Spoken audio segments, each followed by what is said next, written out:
কি বাইক? আচ্ছা আচ্ছা, ভাই কি বাইকটা কি মডিফাই করা? মডিফাই করা, আচ্ছা আচ্ছা। নিজে বানাইছেন নাকি অর্ডার দিয়ে, না নিজের হাতেই? নিজের হাতে বানাইছেন না অর্ডার দিয়ে? সুন্দর হয়েছে কিন্তু বাইকটা, থ্যাংক ইউ ভাইয়া।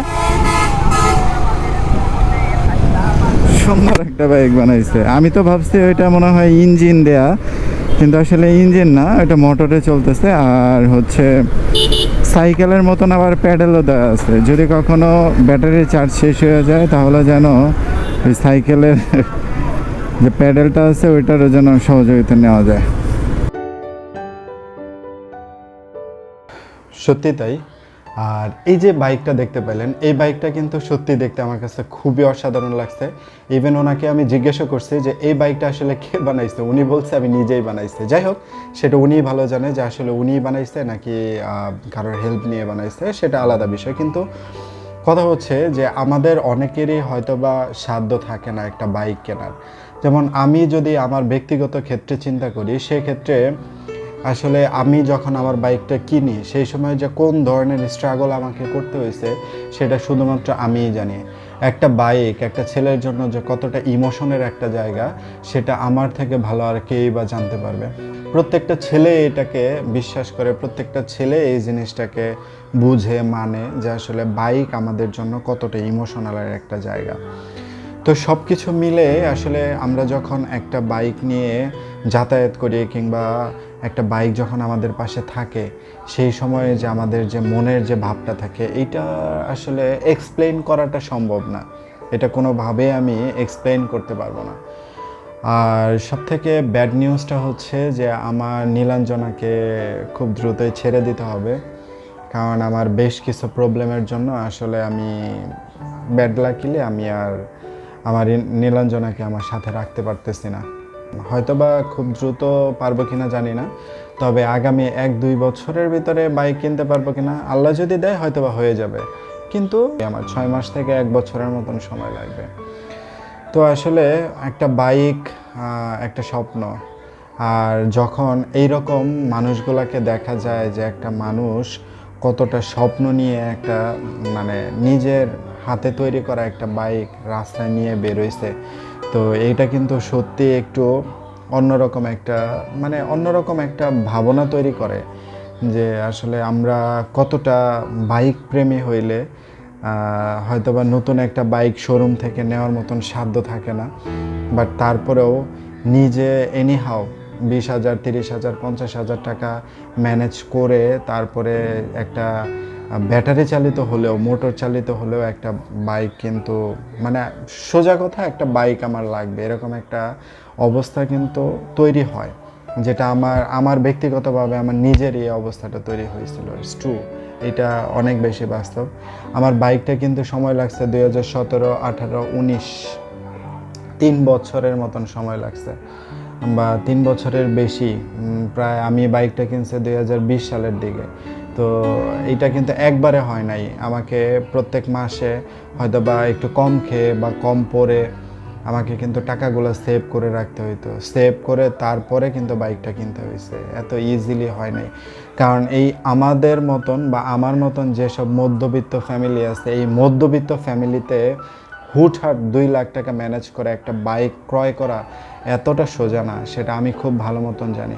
কারণ আপনার মা বাবা আছে, আপনার ফ্যামিলি আছে, আপনি চিন্তা করবেন আমি হুটহাট একটা জায়গাতে এত বড় একটা ইনভেস্ট 2 লাখ টাকা, আমার জন্য ব্যক্তিগতভাবে আমার জন্য অনেক বিশাল একটা কিছু। 2 লাখ টাকা আমি হঠাৎ করে একটা জায়গাতে ইনভেস্ট করব, অথচ এই 2 লাখ টাকা দিয়ে আমি অন্য একটা কাজ করতে পারি, অন্য একটা জায়গাতে ইনভেস্ট করতে পারি।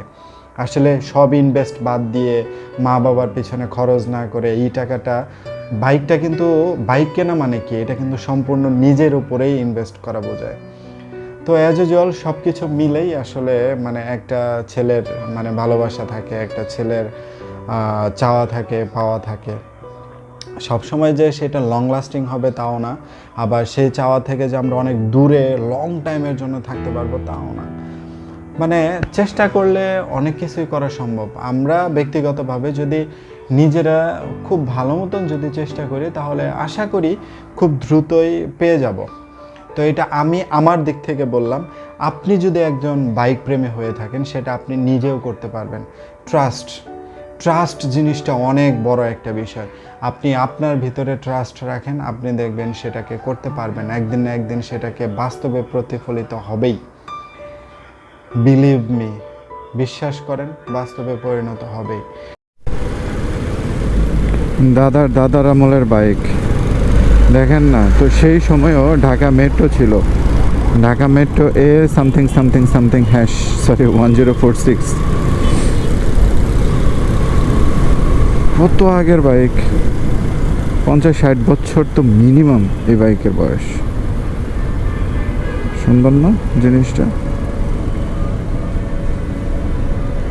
রিসেন্ট অনেকগুলো ঘটনা আমার সাথে ঘটে গেছে। আসলে এই জিনিসগুলোর জন্যই মূলত মানে আমি একদিন একটা কথা বলছিলাম যে আমি মোটামুটি মানে ভিডিও করি কিসের জন্য, এই মুহূর্তে আমি কি ভাবতেছি বা আমার এই মুহূর্তে কি কি প্রবলেম আসছে, আমি কি কি ফেস করতেছি, সেই প্রবলেমটা আমি কিভাবে ওভারকাম করছি, এই জিনিসটাকেই কিন্তু আমি ইউটিউবে সংরক্ষণ করে রাখতেছি।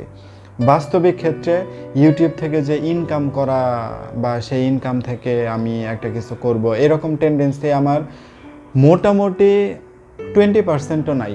যদি আসে সেটা আলাদা বিষয়।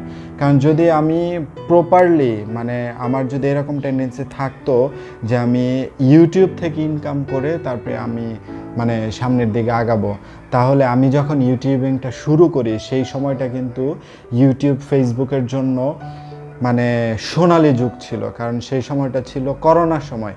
এই সময়টাতে যে পরিমাণ মানুষ ইউটিউব আর ফেসবুকের উপরে নির্ভরশীল হয়েছিল, এর পরবর্তীতে আর কখনো হবে কিনা সেটা আমার জানা নাই। তো সেই সোনালি সময় কিন্তু চলে গেছে। আপনি চিন্তা করেন সেই সময়টাতে যারা ইউটিউব এবং ফেসবুকে কাজ করছে ওরা যে ধরনের ফিডব্যাক পাইছে, পরবর্তীতে এই ফিডব্যাকটা পাওয়াটা এই সময়ে বর্তমান সময়ে এই ফিডব্যাক পাওয়া অনেক টাফ, অনেক। আপনি হয়তো বা কিছু টাকা ইনকাম করতে পারেন, কিন্তু সেই টাকাটা দিয়ে কম মানুষের ক্ষেত্রে সেই টাকাটা দিয়ে তার ফ্যামিলি গ্রো আপ করতে পারে বা তার ফ্যামিলিকে ডেভেলপ করা সম্ভব হতে পারে। এ ভাইয়া, খুব সাবধান, আপনি কিন্তু ঘুমাইতেছিল, পড়ে গেলে খবর আছে, কেয়ারফুল, পড়ে গেলেই খবর আছে। আচ্ছা, ওই পিছনে ভ্যানের পিছনে যে মানুষটা, উনি আমার যতটুকু ধারণা সম্ভবত ঘুমিয়ে গেছিলেন। তো যার ফলে যখনই সিগন্যালটা ছেড়ে দিছে, সিগন্যালটা ছেড়ে দেওয়া মাত্র উনি ভ্যানের পেছন থেকে পড়ে গেছে। তো যেসব মানুষগুলো একটু রাত জাগে, বিশেষ করে আমি এই যে গত রাতে ঠিক মতন ঘুমাইতে পারছিলাম না, কালকে সারাটা দিন, সরি এই রাতের আগের রাতে মানে ঘুমাইতে পারি নাই, কারণ আমার মামাতো ভাইটা অসুস্থ।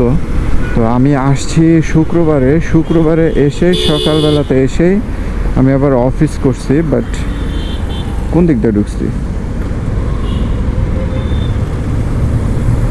তো আমি অফিসে ঢুকছিলাম, অফিসে ঢোকার পরে সারাটা দিন অফিস করছি। আর শুক্রবারে যখন আসছি, আমি তো রাতে তো ভালো মতন ঘুমাইতে পারিনি, কারণ বাড়ি থেকে আসার সময় ঘুমটা ভালো হয় না।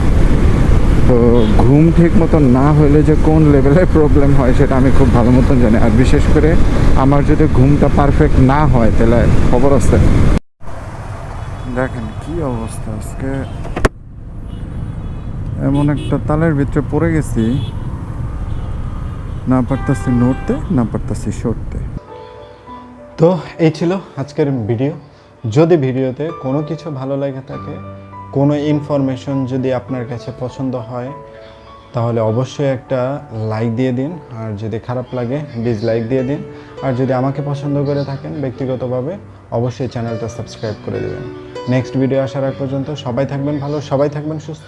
Till then take care, tata, good bye, আল্লাহ হাফেজ, অলবিদা।